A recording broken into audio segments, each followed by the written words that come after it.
Your focus lasts 47 seconds. That is not an opinion. That is the average attention span measured by researchers at UC Irvine after studying office workers across multiple years. 47 seconds. Then your brain drifts. Meanwhile, Tibetan monks sit in unbroken meditation for 10 hours straight. Same human brain, completely different result. The gap is not discipline. It is not genetics. It is not a personality type.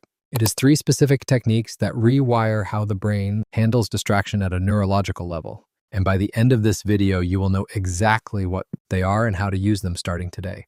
Here is what most people get wrong about focus. They treat it like a character trait. Either you have it or you do not. So when they get distracted, they blame themselves. They download another productivity app. They try harder. They fail again. The monks take a completely different approach. They do not try to force focus. They engineer the conditions that make distraction neurologically difficult. That distinction changes everything. And there are 3 ways they do it. The first technique is breath control, not the shallow breathing you do right now without thinking. Controlled, deliberate breath with a specific pattern. Here's why it works at a biological level. Your nervous system has 2 modes: sympathetic fight or flight, heart rate up, cortisol rising, brain scanning for threats. Impossible to focus deeply in this state. Parasympathetic rest and digest. Heart rate down, cortisol drops, brain available for deep sustained attention. Breath is the only part of your autonomic nervous system you can control consciously, which means it is a direct switch between those 2 modes. Neuroscientist Sara Lazar at Harvard scanned the brains of long-term meditators. What she found was structural. The prefrontal cortex, the region responsible for sustained attention and executive function, was measurably thicker in meditators than in non-meditators. The brain had physically changed from breath practice. The monks use pranayama, controlled breathing sequences that have been refined over thousands of years specifically to induce the parasympathetic state on demand. You do not need 1,000 years. You need one pattern. The 4-7-8 method. Inhale through your nose for 4 counts. Hold for 7 counts. Exhale completely through your mouth for 8 counts. The extended exhale is the mechanism. A long exhale activates the vagus nerve.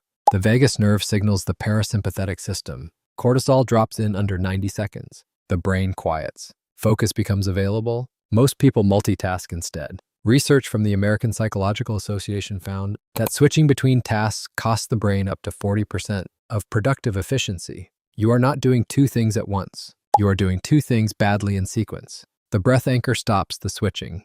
It physically transitions your brain into a state where single-task deep focus is the default, not the exception.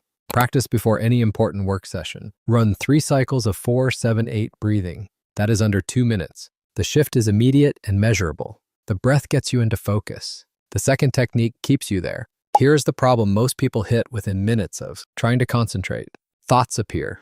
Did I reply to that email? What if this project fails? I should check my phone. Most people do one of 2 things. They chase the thought, or they try to suppress it. Both are wrong. Chasing the thought breaks focus completely. Suppressing it makes it worse. Psychologist Daniel Wegner's white bear studies proved this. Tell someone not to think about a white bear. They think about nothing else. Suppression causes rebound. The thought comes back harder. The monks figured out the correct response thousands of years before the neuroscience confirmed it. You label the thought and release it. When a distraction appears, you simply note it. Planning, worrying, memory. 1 word. No judgment, no engagement. Then you return to what you were doing.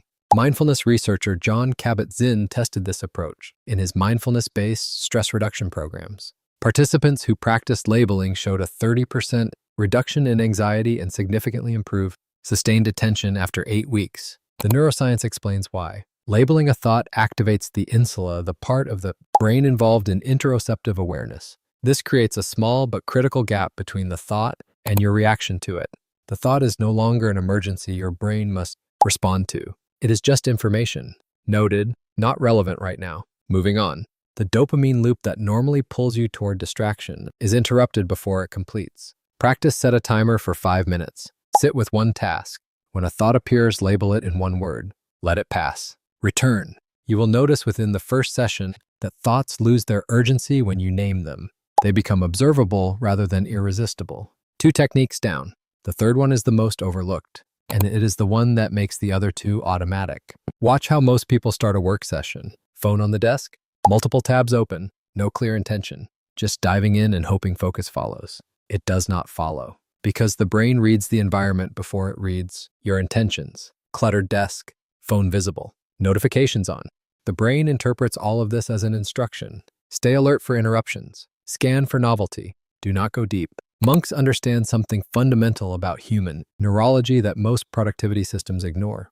The brain is a pattern recognition machine. It associates specific environmental cues with specific mental states, which means you can deliberately engineer those cues to trigger the mental state you want before you even begin. This is what Mihaly Csikszentmihalyi's flow state research revealed about elite performers across domains. Artists, athletes, surgeons, chess grandmasters. The ones who entered flow most reliably were not the most talented. They were the ones with the most consistent pre-performance rituals. The ritual is not superstition. It is a neurological trigger. The brain recognizes the sequence and begins transitioning into deep work mode before you have written a single word or completed a single task.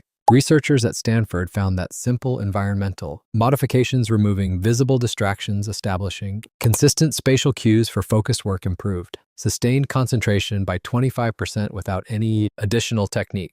The environment was doing the work. Build your ritual reset in 3 steps. Step 1, clear the physical space. Phone in another room or face down. Desk clear of everything not relevant to the task. The brain stops scanning for distraction. Step 2, add 1 consistent sensory cue. The same music, the same scent, the same lighting. Over time, this cue becomes the trigger. The brain hears it and begins shifting states automatically. Step 3, state your intention out loud or in writing. 1 sentence. For the next 45 minutes, I am working on this and nothing else. Spoken intention activates commitment at a neurological level. Monks ring a bell. The bell says this time is different. This space is different.